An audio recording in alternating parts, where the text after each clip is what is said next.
Hello everyone! Happy Monday. Welcome back to Storytime with Pica. Let's see, we're doing chapter 14 today. And this is a pretty long chapter, so we're probably only going to do half of it. Alright. Silence is the delusion. From a distance we see the city. The life of men thunders in it, but watching from far away we hear nothing. The soul passes from life through death, and arrives at its Elysium, to welcoming song. But standing in the shadowed room, watching the old woman's last gasp into her oxygen mask, we hear no music. Prince Ombra had become the silence. McGraw stood next to his car on the curve of the highway above the forest and the coast. He could see the full nocturnal panorama of a new moon and the stars, scattered and frozen, where the power of creation had cast them. The police chief looked at the aurora borealis. It was a veil of phantom colors. "Mike," he said. McGraw's deputy raised his eyes from the police cruiser's dashboard. Through the radio speakers he could hear the soft walkie-talkie chatter of men searching the forest below. "Ever see the northern lights so early in the year?" McGraw asked him. Mike leaned out the police car and peered at the sky. He gazed for a moment at the curtain of pale shifting light. "Never did," he said. McGraw raised his styrofoam coffee container and drank. "They never show before September." Mike continued staring at the northern sky. "Here it's only July," he said. "Funny." "Some strange," McGraw murmured. Mike turned back to the radio's crackle and the voices of 46 Stonehaven men talking to each other as they proceeded in a line through the forest and across dirt roads in the darkness below, searching for Bentley Ellicott. Richard Ellicott arrived at McGraw's command post on the edge of the uplands at 2 a.m. He talked to Mike, listened to the radio voices, and questioned the searchers who came up for coffee and a break. McGraw watched him in his seat of the cruiser. Watched him as he sat in the cruiser. The college professor was struggling to fight down bitter fury. The effort showed in Richard's eyes and the nervous setting and resetting of his mouth. McGraw understood the strain the man was under, but why the rage? The dead light is a foretelling of what will be. The traveler raises his head in the forest at evening. He sees the dull shine of an eye as the panther watches him. It is a glint of murderous intention. Asleep, the king dreams of the sun's death.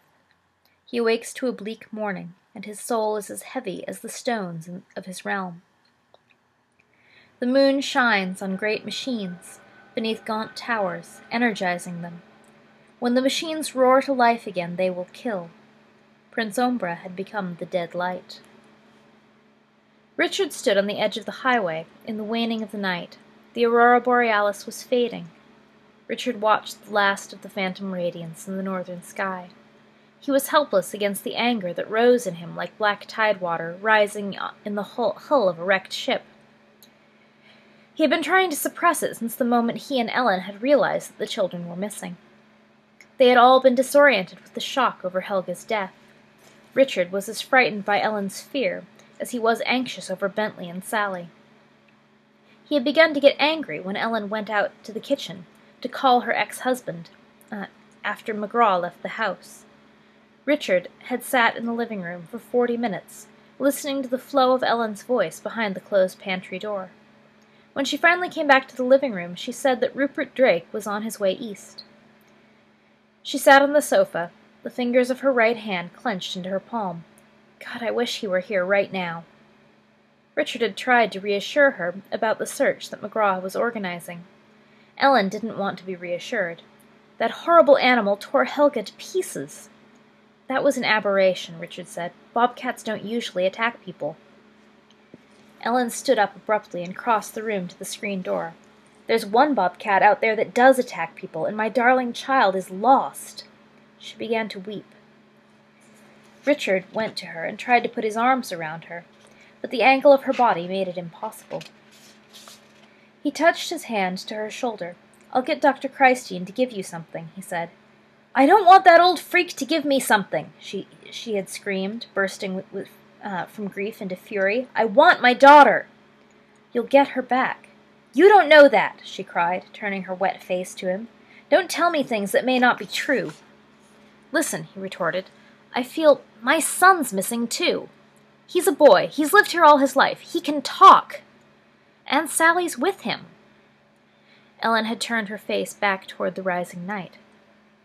He put her forehead against the screen.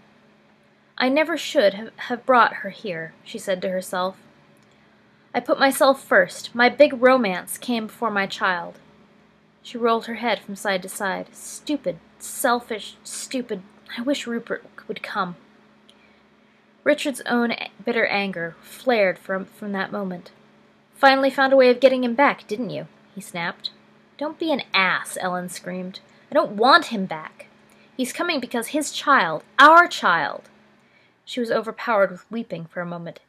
"He's doing what any father would do. God, you're so weak." Richard tried to tell himself that she was being unfeeling because she was distraught. But as the night filled his house, another darkness was filling it too.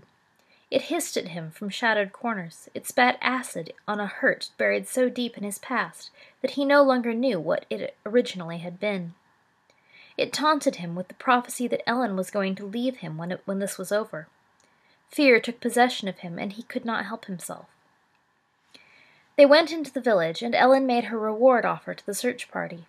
Then Richard knew that never again could he think of Sally as his child. She was Rupert and Ellen Drake's child. When McGraw and Mike had brought the little girl home at 9:30, Ellen's anger and anxiety hadn't been appeased. She took Sally upstairs.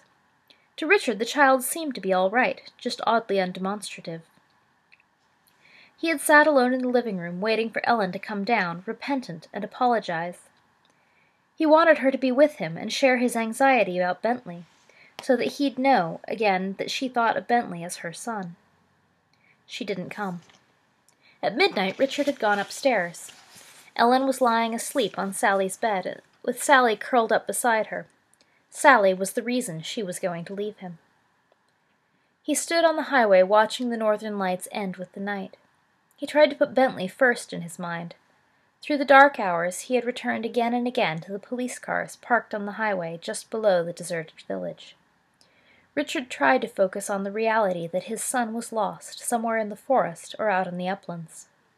But his thoughts kept returning to the abandonment and failure he would feel when Ellen was gone.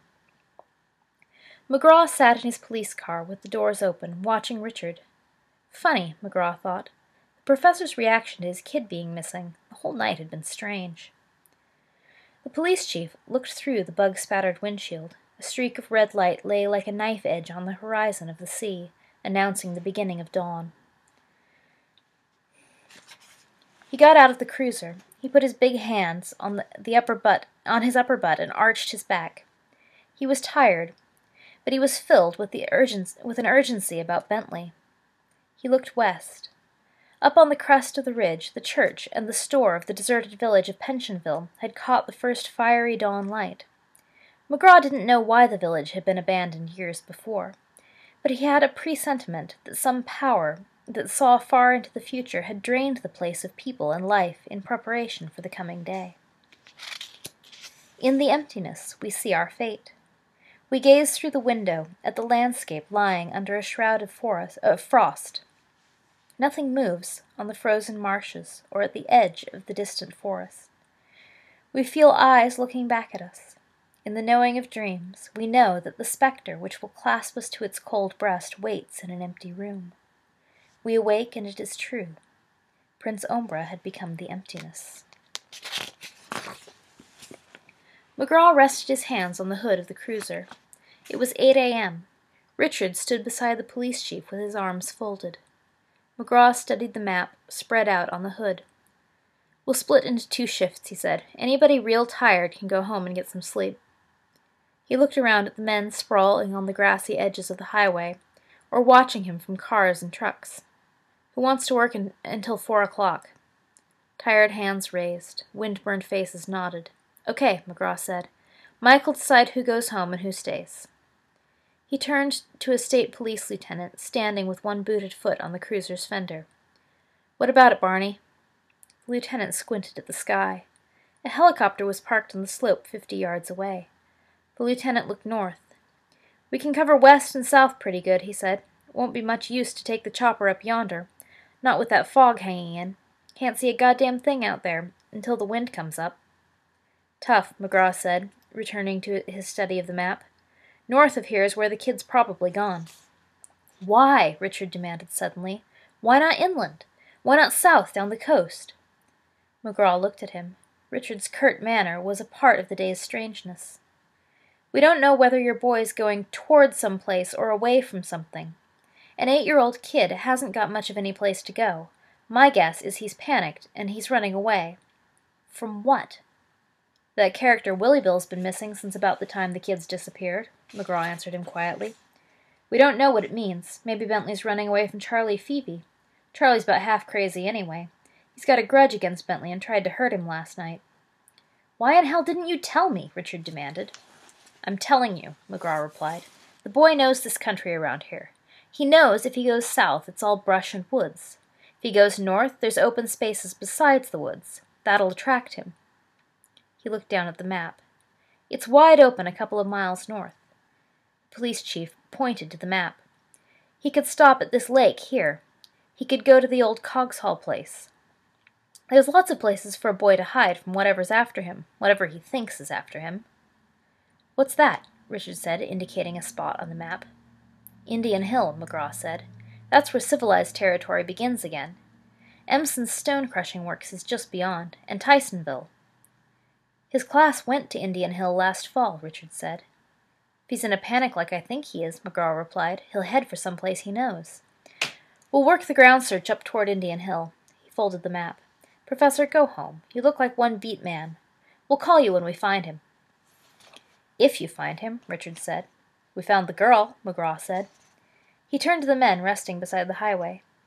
"Tell Mike which shift you want to work. Barney, if you're willing, maybe the chopper can start covering the highway going west." "We're all yours until we find him," the lieutenant said, "dead or alive." Richard barely took in the police lieutenant's words. He was incapable of thinking of Bentley as dead. All he was capable of feeling was rage. He drove back to Stonehaven, the unresisting victim of his fury at Ellen, which was the twin of the pain she had caused him. In his imagination he heard her calmly explaining that she was leaving for Sally's good, and asking him not to try to see her for both their sakes. Richard wanted to injure her, to shatter her calm. "Just shut up and go," he snapped at her in his imagination. Ellen sat on at the kitchen table in her bathrobe. Sally put down her fork and looked at her mother. "Please," Ellen said. "Darling, you're the only one who knows where Bentley's gone. You've got to help." Sally looked at the uneaten bits of scrambled egg on her plate. She shook her head. "Darling, you love Bentley." Sally couldn't look at her mother. She was afraid Ellen was going to start crying again. "I love Bentley," Ellen said. "Oh, please, Sally. Can't you just nod or show no if Mr. McGraw asks you some questions?" Sally began to cry softly. Ellen got up from her chair and pressed the little girl's head to her waist. She looked out the kitchen window. The sun was burning above the mist, but the light in the kitchen was dead and cold. I think we'll stop there and do another video.